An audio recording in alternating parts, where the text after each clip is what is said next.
Oh my gosh. Welcome to our second Q&A. Wait, should we say it together? Yeah. Okay. Welcome to our Welcome to Q&A where we answer your questions. Gay Advice Column. Welcome to the Gay Advice Column. Woo! It's been a while since we posted on YouTube. I'm really excited to be posting this video for you guys.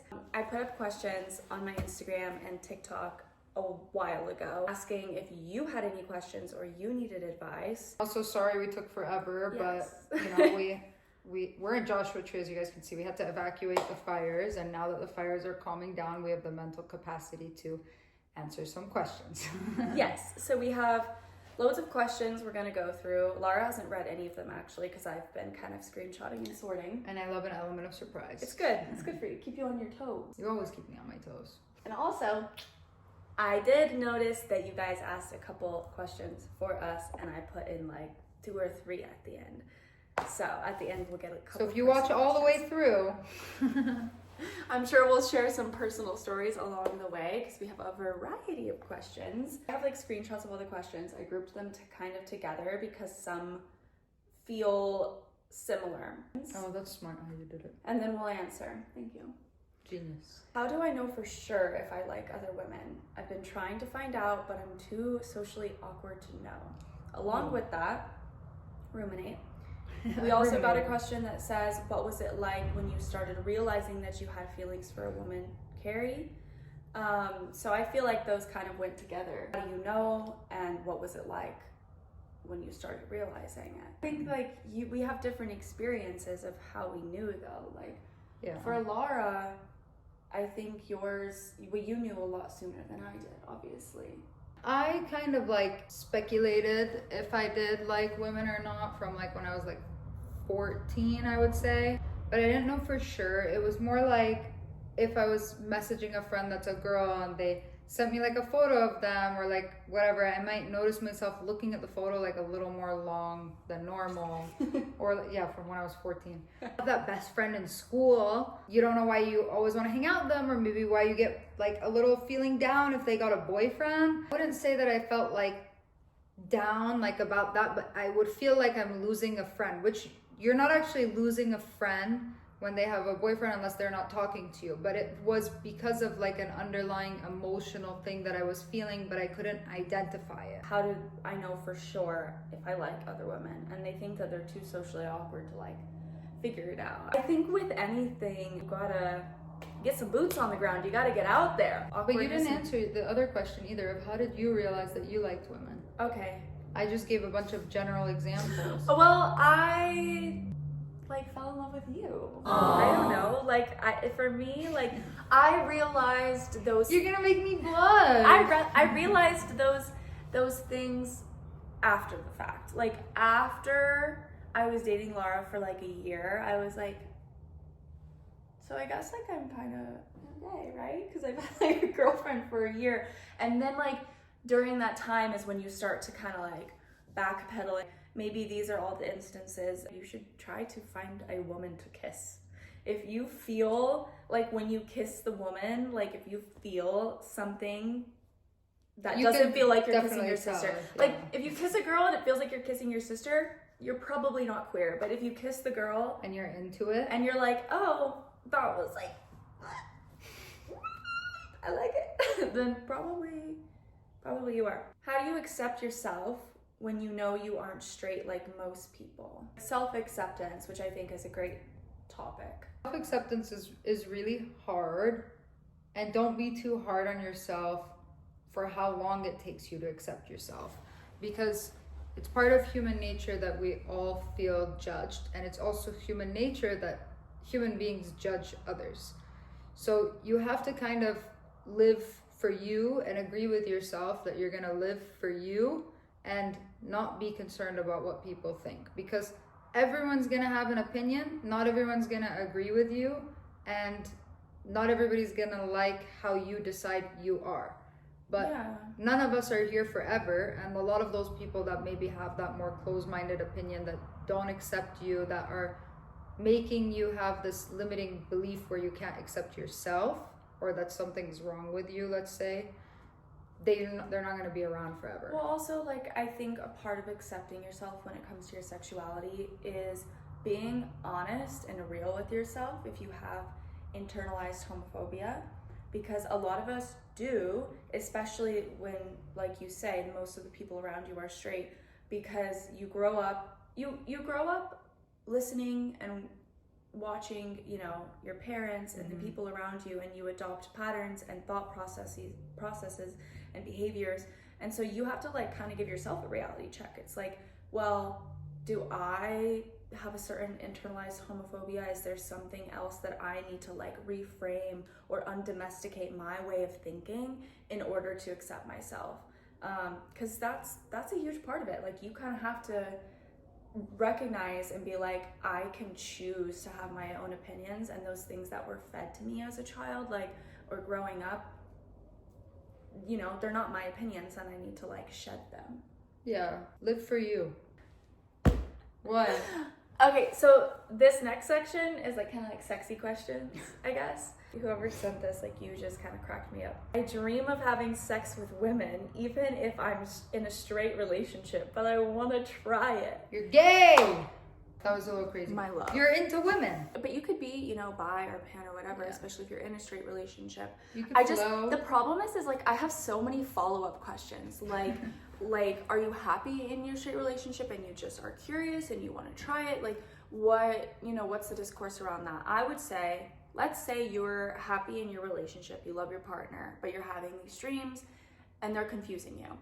My best advice for you would be to, if you're really happy in your relationship, is to bring it up with your partner. Tell him and say, like, you know, I trust you to tell you this. So I'm not sure what to do with this information. I don't even know if it means I'm bi or not, but I'm curious. And like, kind of just like maybe see what he says. Like, maybe he will encourage you trying it, or maybe you're at a place where like it's kind of messing up your relationship because you can't get it out of your head, and maybe that's something that you need to like take your own space to figure out and explore before like really being serious with someone. Babe, you're so smart.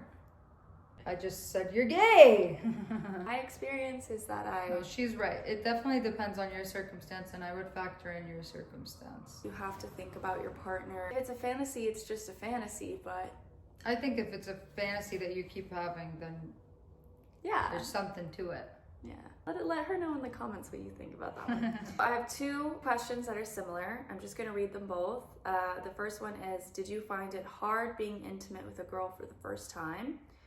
And kind of with that one, someone said, how not to be afraid of sex with a girl, and then in all caps they said, please answer. It's a serious question. I get you. Did you find it hard, or was it scary, or how not to be scared? I was really scared. The first time that I hooked up with anybody. Completely valid to feel like that. Like, you don't know what you're doing. It's definitely not like what you see in porn. I think my perception of like straight couples having sex, because I've never slept with a guy, is still porn. And I have to have my friends tell me like that's not actually how it is. And I think it's the same idea for two girls hooking up with each other. If you sleep with a girl that knows what they're doing, they can guide you through the process. You can kind of follow their lead. But you're gonna be nervous no matter what. So if you can drink, have like one drink and it'll Yeah, I would say like, take the edge off. right, like how not to be afraid. Don't get drunk, but Well, I mean, in full transparency, I always feel like the first time I sleep with someone, like, I need to be drunk. And that is a horrible thing to put out on the internet because I'm not a drinker. But it just, in my past experience, like, that's always how it's been. And it didn't feel different with girls either. Like, I just feel like, I feel like having sober sex on the first date is crazy. it's just like you need to feel like your guard comes down. If your answer to that is like having a drink at the bar before, but if you have other ways that you're able to let your guard down, like that's the key, right? Because when you're intimate with somebody, it's just about being fully vulnerable. Your guard is down, and that's what makes good sex, and like what makes you able to have an intimate relationship with someone is like being able to let that down. So, you know, alcohol is like a fake way to do it because it's like liquid courage. You know, yeah, it's liquid courage. But if you're young and you can't drink, please don't take that advice. Yeah. in order to let your walls if you're down young without, and you can't drink, hang out with the person a few times to get to know them. you need to be able to feel like safe around them and that you trust them. Just being able to be vulnerable. How to feel better at sex with girls when you have more experience with men. I think this is a question for me. Well, they at least still have experience. Right. Well, yeah, it's scary because it's like, okay, for those of you who've slept with men but haven't slept with a woman, and you're thinking about this, it's like starting all over. Like, think about the first time you had sex with a guy. Think about how you were confused, you didn't know what you're doing, you were terrified, you were scared of doing something wrong, and like ultimately what happened, right? Ultimately what happened was that you're able to like laugh at if it was awkward. Nobody judged you about if you were doing something right or wrong, you know? Like, and the girl that sleeps with you is not gonna be like, and a girl judging you if she's better. nice. Well, and a girl will be even less judgmental than like a dude would, yeah, right? Like, unless the girl's like crazy, then like, sure, but you have to think about like how you would react, because like we're all women, and like how you would react would probably be like wanting to make the girl feel comfortable, and she'll probably feel the same with you. Take your time. Men are like quick and one and done. Women, take your time. Treat yourself how you'd want to be treated. Talk to each other. Like, you can ask questions and you can communicate when you have sex with someone. That's how you know, like, do you like something, like, whatever. Don't be afraid to laugh. Yeah. I feel like a few months into our relationship, we started to talk about it more. You can feel the girl though. Yeah. You can just tell, and I feel like guys maybe they can't tell because they're selfish and they're thinking about their own happy ending. Thank you. You can use your intuition, and like in the moment, you have to remember that you're not the only one who's naked. You're not the only one who's vulnerable. So it takes a lot for a girl to be in that position. Yeah, too. so just like, you know. And then you'll learn by their reaction, by the girl's reaction, what she likes. Yeah, just go. And you'll get better. Just go with the flow. I felt like this was a good one for you. Okay. To talk about. There's this very amazing girl who I went on a date with. She's so pretty, but I'm so insecure about myself, and I really want her, but I'm unsure of like why she would ever want me. Oh, well, I know this is depressing. Feeling like she went on a date, she likes the girl, so pretty, but she has these feelings about herself. She's like, why would the girl want me? First of all, women, for the most part, they know what they want. She wouldn't have gone out on a date with you from the beginning if she wasn't into you. Yeah.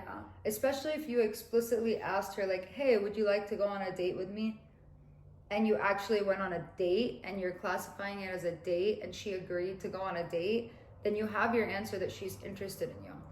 So it sounds like what you have is that little voice in your head that's telling you that you can't do something, or that you're not good enough, or that you're not worthy of love. And what I like to do is actually from this book that you made me read, I forgot what it's called. Is it The Untethered Soul?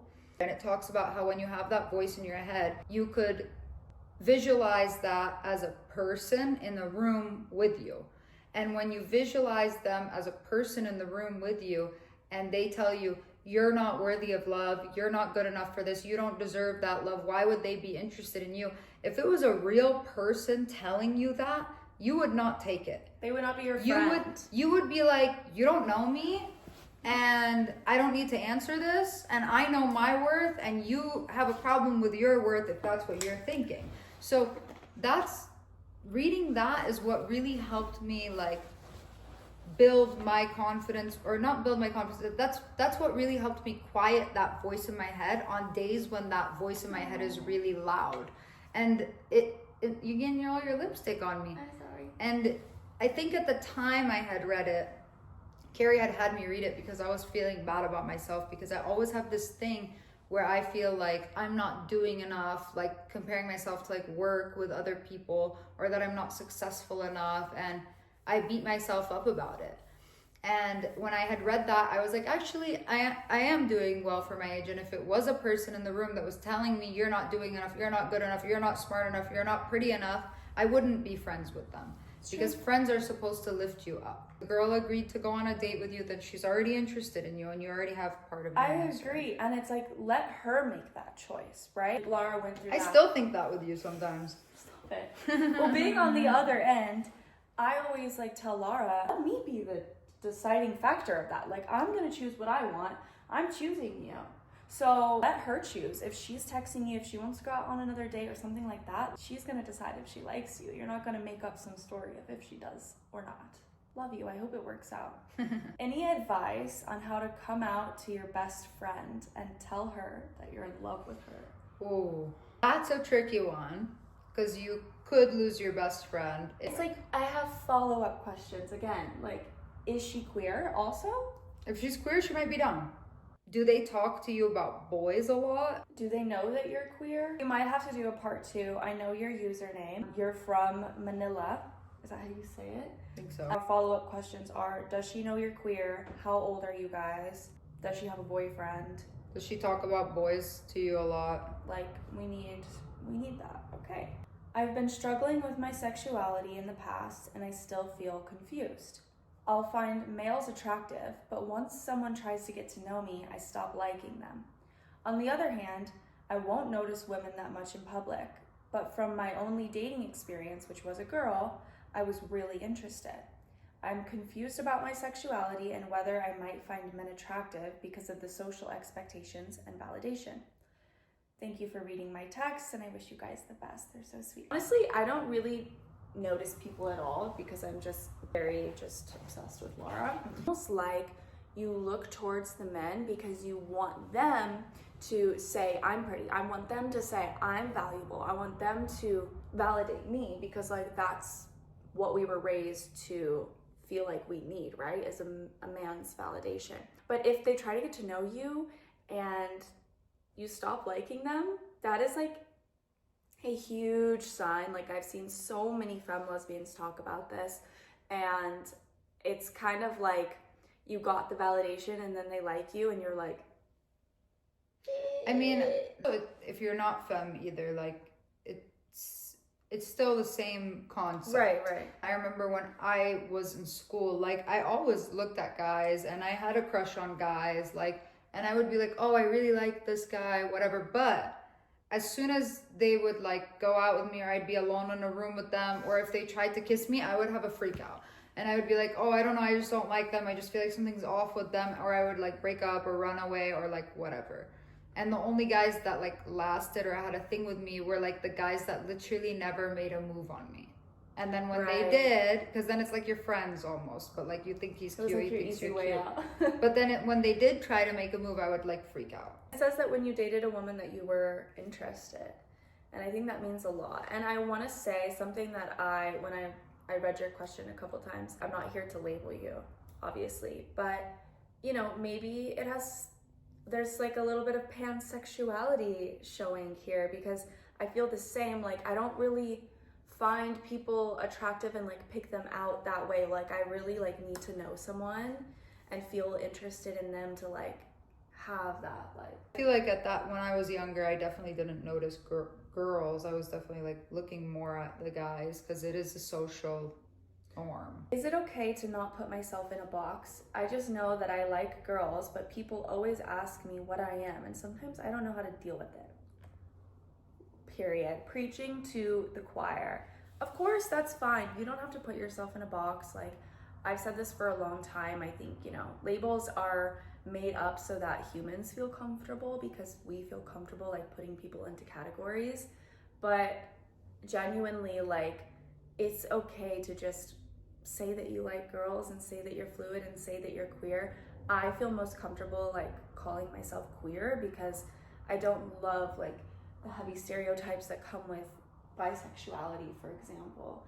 And sometimes I feel like people don't get it if I'm like, I'm pan. So it's always safe to like say queer if that's how you feel, but don't ever feel pressured to like put yourself in a box, because that's just to make other people comfortable, and that doesn't matter. It matters if you're comfortable. I don't think it's anyone's business what your title is. And I don't think you have to give them one. Like Fletcher never says if she's bi or whatever. She always says queer.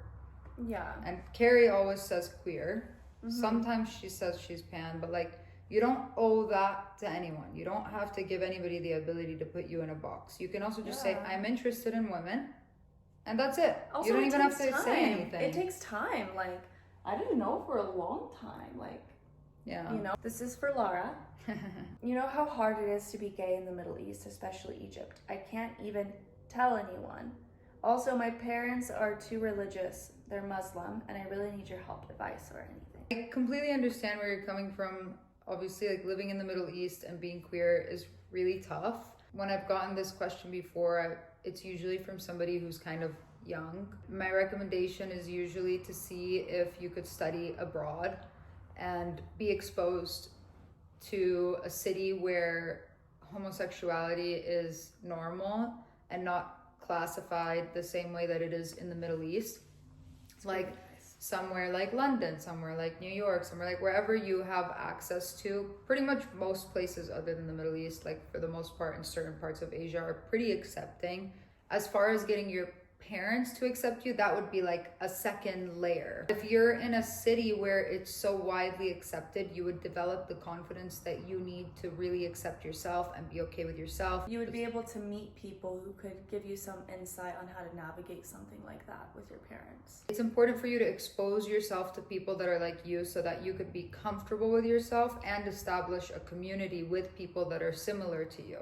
And then those people could help give you advice on how to deal with your parents or give you the confidence you need to just be you and deal with the repercussions of whatever your parents decide to do if they need to stop talking to you or whatever it is.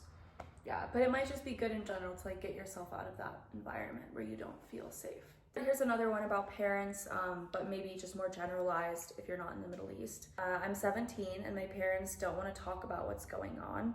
I've come out to them and they haven't had the best response. They treat me as if it's just a phase and I don't feel hurt. I'm so sorry that you're going through that. You have us and this huge community on YouTube that accepts you and that loves you and doesn't think anything's wrong with you. Although I know it's not the same as your parents accepting you, I hope that counts for something. You know, I think Lara had a similar situation with her mom, where she told her mom what was going on, and your mama did avoid it for a long time. She didn't have a good response, and then she kind of avoided the topic like that. If my story helps comfort you in any way, I'll share a little bit about it, but I came out to my mom when I was 18, and I actually did it while I was working abroad in London for like a month.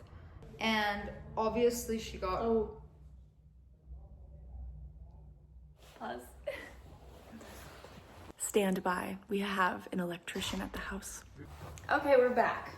Sorry about that, guys. Our Airbnb is having some electricity problems, so we have people working here. Where was I? You were saying about how you were in London.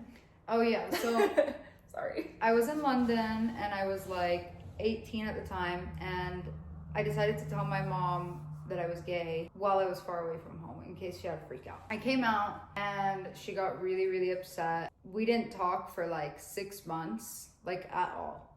Not one word. Even when I ended up like going back to California or something, I like went and stayed at my sister's for a bit and like then stayed at a friend's house. Like it was kind of traumatizing. I at the time felt like there was just like no recovering from that, and obviously when you're young, you hold so much value in your parents and what their opinion of you is. And it's not until you get older and you realize kind of what I said earlier in the video, that like those people that are older are not going to be around forever and you have to make the decision to live for you. Then I started like, okay, like I really accepted myself. She didn't accept it. And then like time went on where I think like she speculated if I was talking about a certain friend a lot, that maybe, but like we didn't talk about it. Eventually when I was like 26, that's like when we came out together, right? Yeah. Kari was like, we should come out, it'll probably help a lot of girls, like let's come out online. And then we just like posted one video and my mom saw that video, Went viral. and she was pretty pissed off. And she like sat me down and gave me the whole like, have you like tried with a guy? Have you not want to try with a guy? Blah, blah, blah, that kind of thing. And I was like, Mom, and I was really pissed at this time. I was a bit temperamental. And I was like, Mom, the last time I came out, I was 18. And it's been almost 10 years and nothing has changed. I am sure of myself. I've never slept with a guy. I don't want to sleep with a guy. No. I know what I like. The bigger question is not whether or not I've slept with a guy. It's, are you going to come to my wedding if I marry a woman? I'm at a point where I don't care if you do. I'm at a point where I need to live for me. I'm not getting any younger. I'm almost 30 years old and I need to be me. That was it. And then finally she was like, okay, like she gets it. And mind you, like just before this, like I did have her like kind of secretly meet Kari. I had a relationship with your mom at this point as your friend. Yeah. Her mom knew, like, even though the video shocked your mom, she knew. And I think it like, kind of, it just wasn't spoken about. yeah, and I think the part that helped her like mentally settle into it more was the fact that she had thought I was the feminine one for a long time. And her perspective of what a more masculine lesbian would be is like a girl who's more of a butch or like short hair or looks more boyish or whatever. So seeing that I was the boyish one and Kari was so feminine, it kind of made her realize like, oh, my daughter does like girls because Kari looks like a girl. Like I'm definitely not confused about what I like. In your case scenario, like I think knowing that you're 17 is like a huge factor in this. You need to stay true to yourself. It will be a tough road, Yeah. but down the line, like when they see that you haven't changed. Every single parent has a different reaction. Yeah, but her mom came from the Middle East, and yeah. we got her, by the way, to the happy ending of that story is that your mom and I have a great relationship. She loves Kari. She loves her so much. Like, our relationship has gotten better. She'll even talk to me about donors. She'll be like, this man, he's handsome. He makes good donor for good you. sperm donor. Yeah, you know? And I'm like, to have her go from never having thought she would have ever accepted me and me being gay to being supportive and even saying, like, well, he would make a good donor is just so hilarious. And it took her 10 years.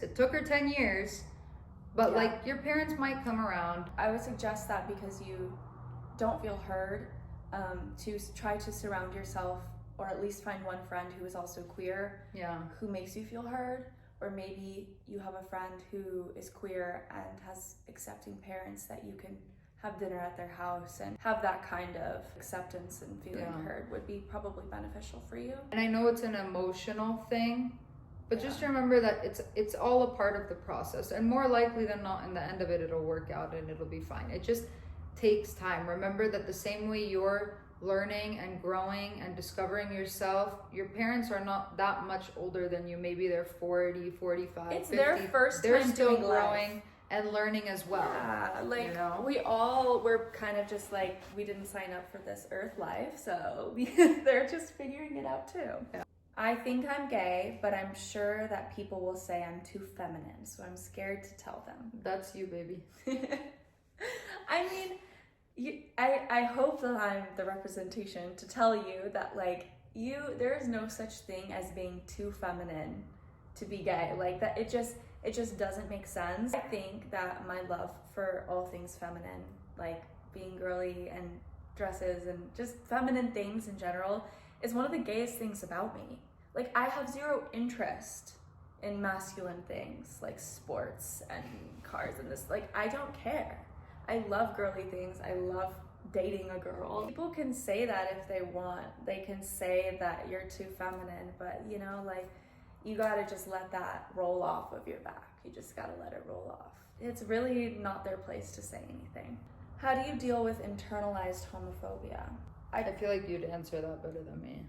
I think exposure to queer things, exposure to queer friends, queer media, queer movies, queer culture in general is like a really good place to start. Because if you... Also, I just saw the user's name, and they're probably Middle Eastern.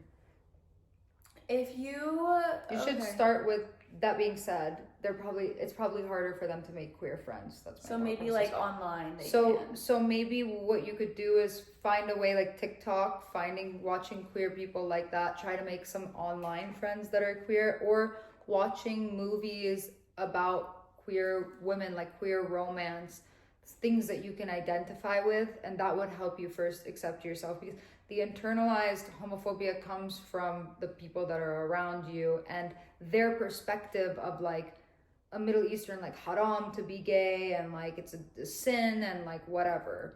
Well, I'm here to say that your queerness is perfectly normal, and Yeah. it is celebrated, and you are loved. And the people who don't feel that way around you, you know, truthfully, some of the time it's not their fault. We all just kind of mirror what we're taught, and it is our job to break cycles. You even pointing that out and wanting to deal with it is beautiful, because it means that you are breaking a cycle. You ask it. Is there a graceful way to ask a girl if she's gay? The way I used to do it back in the day is I used to just ask. You know, I used to just get really close. But is it graceful? It was not graceful, but I feel like a lot of women found it intriguing. It depends, you know, on if you're like I would kind of like too. Yeah, if you're more like me, like a bit more boyish, then you could go up to a girl that you think is cute and you could just ask, like, have you ever been with a woman? But say it like you're confident. You know, like that's what I used to ask. I used to ask that to Kari. Have you ever been with a woman? What? See it? She's just kidding. It doesn't work that well, but it works. Yeah, I think I would just be straightforward and ask, because I feel like the question for some people is so shocking and it catches them off guard that they're immediately intrigued if they're a little bit curious. If they're not intrigued, then they'll be like, no, like I'm not really into that, and they'll shut you down quick. But like 8 out of 10 times, if you just observe the girl and have a conversation, you can feel them out and feel if they look like they're queer, feel like they're queer, if they look like they're interested to you, then ask them the question straight on you. Okay, follow up. How to approach a girl, especially when she's also queer. So how to approach a girl who you know is also queer. Okay, that question that I suggested does not work with the girl. If she's already queer, they might think it's offensive. You know she's queer. You approach the girl how you think would be nice for you to be approached. Girls like to be asked about themselves. They like to be complimented in a... I always think that it was cute the way Lara complimented me, because it's not like, oh, like you're, I mean, she would call me beautiful, of course, but it was like the little things. Like it would be like our 4th time hanging out and I would show up and she would be like, oh, like I really love your earrings and how that you matched them to your purse today. I was like, I'm gagged. A man would never. I think it's so like... In the beginning of us having a thing, I was like extra attentive. Also like... You're still so extra attentive. I try. No, Lara compliments me every single day. Especially when I like put on my makeup or whatever, she makes a point. I did. I complimented you the other day, last night, when we went to go watch this. Yeah, you compliment me every day. Yeah, if I see that she did her makeup, I don't just like look at her, you know, I'll tell her like, you look so beautiful, you did your makeup really nice. Or like if she does her nails, I'll be like, I really like that color, like, you know. My baby. Where can you find a queer partner? Apps aren't working. And also the apps never work. Where you can find queer friends. Honestly, as far as a partner goes, I've heard from my other queer friends that it is a rough scene out there. Don't have a lot of advice on that. I think you have to go to queer spaces, do pottery, rock climbing. There's a lot of lesbians in those spaces. If you're old enough, go to a queer bar if you can. But I think that the best way to meet someone in general is usually like through a friend. Like I feel like just networking and going to events. Someone invites you to a birthday party, just go. Go to the birthday party, go to things. Even if it's like straight people, you never know. Maybe you meet one of them and they're like, actually, I have this queer friend, like whatever. And then you're like, oh, really? Like introduce us. Like, I think that's a really good way to meet people in general for both a partner and for friendships. And I think for us personally, we recently have gained a lot of queer friends, which is great. And most of it is due to like 1 or 2 people that we meet who also have a queer network. So just in life in general, whether you're looking for a partner, you're looking for more friends, queer or not, or you're looking for a job or like anything, like networking is so important, and like showing up to like events and places. I know sometimes it's hard if you're a homebody. We're really homebodies. Yeah. But we run into so many situations where we're like, oh, we don't want to go out. We want to be home. And then we'll be like, no, we can't. We have to go. And then we'll go and we'll end up meeting a bunch of cool people and having amazing conversation. And it's really just hard to get that first step out. But one person can introduce you to another, to another, to another. And then you just find the right person. Yeah, I agree. the girl that I like doesn't intend to come out to her parents in the future and it's killing you. I just want to say that I understand that it's affecting you, but it's probably hurting her more. And it's important to maybe, I think this one has a lot of follow-up questions in my opinion. It has a lot of follow-up questions, but like from my POV, I dated Lara for 2 years before she came out to her mom. And how old was I? 24? Yeah, we started, yeah. And I was like 24 when we started dating. Yeah, and she still wasn't out to her mom. That be her thing, you know? It wasn't my space, it wasn't my business, and it was up to her. And the important thing is that the girl that you like feels safe and comfortable. And I'll tell you what, if you listened to earlier Lara coming out, that can change. Yeah. That might change, especially if she's serious with someone. So I would just kind of let it play out and try to stay out of it. Especially if you're younger than like what I was, even like 24 is kind of shocking that she put up with that for 2 years. It's really patient. I wasn't putting up with anything. I love being with you, and it didn't make No, a but difference. I understand this person's perspective in the question, that it could make you feel like they don't value you.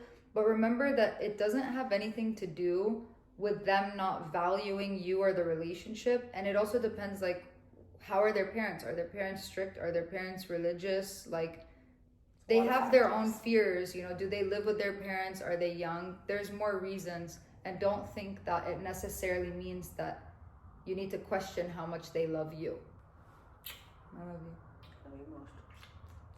Are the workers watching us? So the next couple of questions, I love you, thank you, baby, I love you too. are kind of like about arguments, like how to deal with disagreements. They also want to know who apologizes first with us, but it's usually me. How to deal with disagreements, and I've gotten better at it. how to like improve mutual understanding. I think a lot of this comes with age, and it also comes with the length of the relationship, because it takes a long time to really understand someone and for someone to really understand you, and like Years. Like it takes 2 years to fully know a person. Yeah, and know like what triggers them, how to comfort them, how to take space when you need it, how to communicate effectively. Like, I think in order to have like a healthy dynamic in arguments as a couple, it's a lot of trial and error. It's a lot of hard conversations. It's a lot of dropping your ego. Yeah. And doing things you don't want to do. And for me, what gets me to do those things is seeing the big picture. And the big picture for me is that I do not want to be with anybody else ever. Oh, I don't want to be with anybody else either. So like, I have the motivation to do what I can on my half to like make the relationship smooth and work and comfortable and peaceful for the both of us. I think age and maturity definitely plays a big role, like she said. Like when we first started dating, like I was 24 and I was an avoidant and I was a lot more stubborn. And if we did have an argument, it was really hard for me to apologize, and she would always apologize. Once I started to understand her more and like what triggers her, why she might react about something, and once she started to understand me, and that's when we really had success in our relationship. We were able to both put our guard down, drop our egos, and force ourselves to have healthy communication. And at times it was uncomfortable and emotionally heavy, but we had to go through those periods of conversations that were emotionally heavy for us to come out the other side and have a healthy and constructive conversation and a healthy and strong relationship. Yeah, and I think also you need to address if you have any like beliefs that are in the way of your relationship. And what I mean by that are like, for example, Lara for a long time had this like intrusive thought that I wouldn't stay with her because Lara had other trauma from exes cheating on her. And that thought also made her keep her guard up and she wasn't able to let it down. And then on mine, I had to also come to the realization that like I have depression and anxiety and things that I needed to sort out in order to be a good partner for you. If you don't deal with your own shit, then you're gonna drag it into your relationship as well. We both put in a lot of self-work on our own. Yeah. Like for me, going from avoidant to secure and her going from an anxious attachment to secure was really helpful. Like once we were able to like identify what we are and recognize how common that is, that helped. It brings this question that says, how to overcome anxious attachment. Perfect timing. I struggle to wait for more than 2 hours for a text, and we're long distance. But like, so Laura was just getting into that. We never had to do long distance, but long distance is different. I mean, I think you can go all day without messaging the person, and like as long as they send you a good night text, or maybe you guys just FaceTime for a bit, even if it's 5 minutes, I would say that's normal to me. I think if you are an anxious attachment person, then like maybe being with somebody that's like long distance is not the best for you, just because if they are long distance, you can't see what they're doing, which might bother you. From my experience and what I truly believe is that in order to overcome anxious attachment, you need to find a partner who is willing to accept that about you and help reassure you along the way. Because the only reason I was able to get over my anxious attachment is because of Laura, is because she constantly was able to reassure me and retrain my brain with me. Because that's what it is you get this anxious attachment because of, you know, of things that happened to you in your childhood or whatever. Childhood trauma. And so what happens is you know, they don't respond to you for a minute and you get into fight or flight mode. And the problem is if you have a partner who sees you in fight or flight mode and you're freaking out and they think it's annoying and they want you to stop or whatever, all they're doing is reinforcing the idea that you're unwanted and making you more anxious. And if you're with someone who's doing that, the loop will not end. Yeah. You need to find somebody who, when you get in that place, is able to say like, is able to stop what they're doing and like text you and reassure you. And it can be annoying over time, but like after they've done it enough, you can get to a point where you can talk to each other and talk about how often is reasonable for you to be doing that. Yeah. And how often do you need to recognize that when you're having anxiety because they're not texting you, they could be having anxiety because they feel overwhelmed by it. And both which people might push them away. And both people are hurting and suffering in different ways. They might not be able to understand the way that you're suffering because they don't get that anxious attachment, but it doesn't mean that they aren't hurting as well, because it's really hard for me to understand and avoid it because I'm like, I just don't understand it. And the same way you have that natural anxious reaction, they have that natural avoidant reaction. Yeah, and you just have to neither are secure. Neither of you are trying to do that. Right, you're not trying to do it, but what you can control is the thought of it's okay that they're different. And not everybody is going to react the same as you, and not everybody is going to give you the reaction you want, and you have to like really come to terms with that. And it's you know, and it's a combination. Go to therapy as well. It helped me a lot. Yeah, it's a combination of working on yourself and also having somebody that knows how to work with you to get there and knows how to respond to you in those times. Like when I had those issues with Kari, I would maybe say something like, babe, like, I love you so much. You know that you're my priority, but I'm just feeling a little bit distracted right now because I need to take care of a few things, for example. And then, and that usually kind of resolves it. It's like one sentence that's affectionate, that reassures her and helps her regulate her system. And I honestly just recommend that if you both care about the relationship and you want to move to secure attachment and you want to get through that you do a lot of research. And figure out what works for both of you. Yes. I put this one for you because I feel like you could answer this. How to handle guy friends who drop dumb sexualized jokes about my queerness. You know, I've definitely been I don't in know. those kinds of situations, like Laura's with really certain good. with certain guys that ask something like, well, so what do you guys just do? Do you guys, excuse my language, do you guys just finger each other? Like that's something that they might ask, and I feel like if you don't defend yourself, then that leaves a lot of room for them to keep that going and keep those jokes You need to coming. keep a straight ass So face. I would say something funny but snappy back, and I would probably say something like, well, if I could make a girl come, you can't. Also, the trick that Lara does that I think actually always helps, which I don't know if you realize you don't do this. What? But That I don't, or I do? That Lara doesn't smile.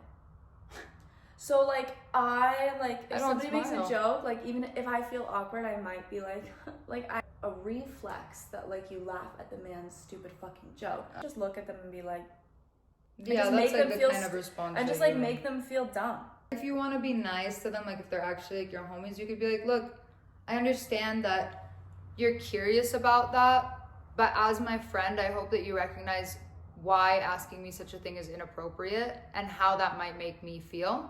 So since we're friends, I'm going to respectfully ask that you don't make such jokes around me and that we don't have that kind of conversation. And if you do care about me and you do care about our friendship, then you're going to understand that.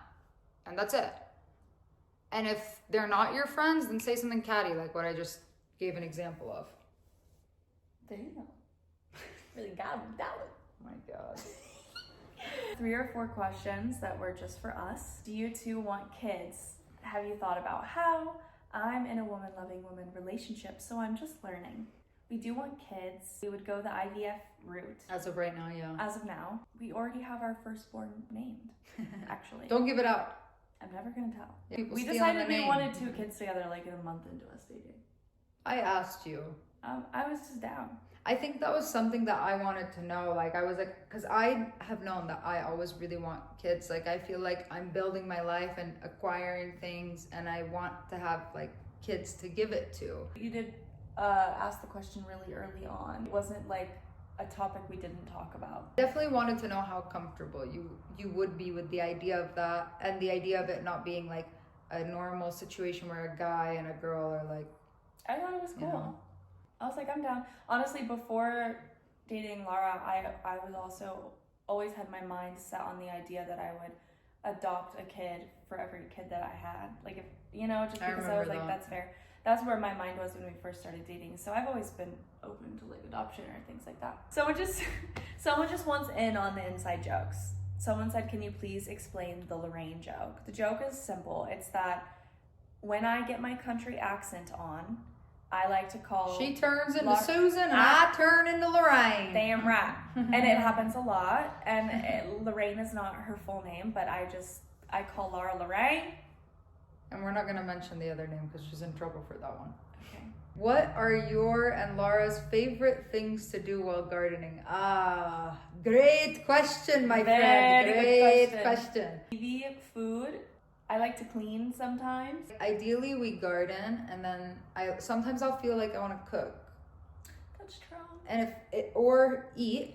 It really revolves And around then food mostly. I like to have something sweet. And then I like to have something salty. So eat. No. Okay, last but not least, the last question was, and we've answered it before, but I think it's a good note to finish on. What do we love most about each other?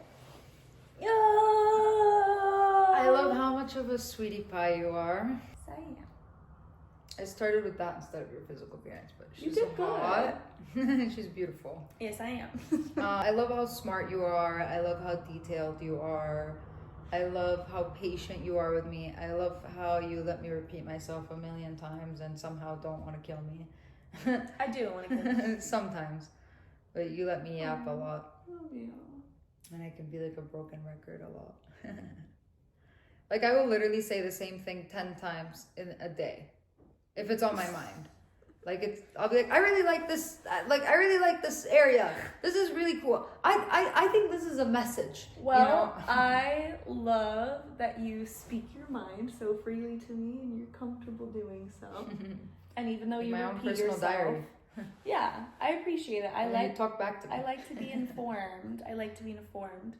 I like that you are always trying to help me with something. You're acts of service queen. You want to make me feel good. You want to make me feel taken care of.